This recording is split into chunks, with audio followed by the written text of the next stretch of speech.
মাছ আমাদের কাছে অত্যন্ত পরিচিত একটি প্রাণী, কিন্তু কখনো কি ভেবে দেখেছেন পৃথিবীর অন্যান্য প্রাণীর জবান থাকলেও মাছের জবান নেই কেন?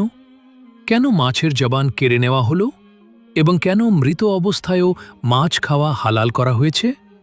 আসলে এর পেছনে রয়েছে এক চমকপ্রদ ঘটনা। একবার হজরত আলী রাদিয়াল্লাহু আনহু কে এক ব্যক্তি প্রশ্ন করলেন, হে আলী, পৃথিবীর অন্যান্য প্রাণীর জবান থাকলেও মাছের কেন জবান নেই এবং মাছ কেন পানিতে বসবাস করে?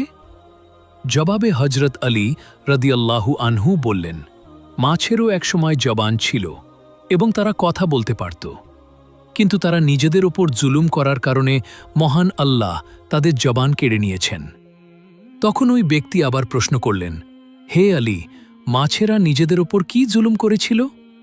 তখন হজরত আলী রাদিয়াল্লাহু আনহু পুরো ঘটনা বর্ণনা করেন। তিনি বলেন, যখন ইবলিস হজরত আদম আলাইহিসসালামকে সিজদা দিতে অস্বীকার করল, তখন আল্লাহ তাআলা তাকে লাঞ্ছিত করে দুনিয়াতে নিক্ষেপ করেন। দুনিয়াতে এসে ইবলিস বিভিন্ন প্রাণীদের কুমন্ত্রণা দিতে শুরু করে, আর সবার প্রথমে সে কুমন্ত্রণা দেয় মাছকে। ইবলিস মাছকে বলে, সাবধান, মানুষ পৃথিবীতে এসে জুলুম অত্যাচার করবে, তোমাদের জীবিত অবস্থায় টুকরো টুকরো করে কেটে খাবে।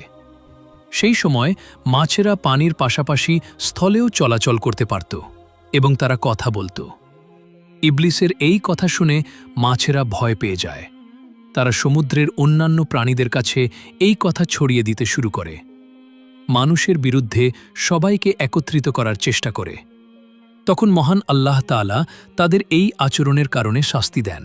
আল্লাহ মাছের কথা বলার ক্ষমতা কেড়ে নেন এবং তাদের স্থলে চলাচল করার ক্ষমতাও বন্ধ করে দেন। সেই থেকে মাছ আর কথা বলতে পারে না এবং তারা শুধু পানিতেই বসবাস করে। শুধু তাই নয়, মাছের জন্য আল্লাহ একটি বিশেষ বিধান জারি করেন, তা হল মাছ জবাই করে খাওয়ার প্রয়োজন নেই। তাদের জীবিত কিংবা মৃত উভয় অবস্থায় খাওয়া বৈধ করা হয়েছে। মূলত মাছ ছাড়া অন্য কোনো হালাল প্রাণীকে জবাই ছাড়া মৃত অবস্থায় খাওয়া জায়েজ নয়। এই কারণেই অন্যান্য হালাল প্রাণী আল্লাহর নাম নিয়ে জবাই করার বিধান থাকলেও মাছের ক্ষেত্রে তা প্রযোজ্য নয়। সাদাকাল্লাহু আলিয়ুল আজিম। সর্বোচ্চ সুমহান আল্লাহ তাআলা সত্য বলেছেন। আসসালামু আলাইকুম রহমতুল্লাহি বারাকাতুহু। এটা একটি ইসলামিক চ্যানেল। এখানে নিত্য নতুন ভিডিও পাবেন।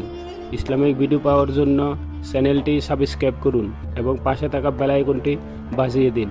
ধন্যবাদ আপনাকে উৎসাহিত করার জন্য।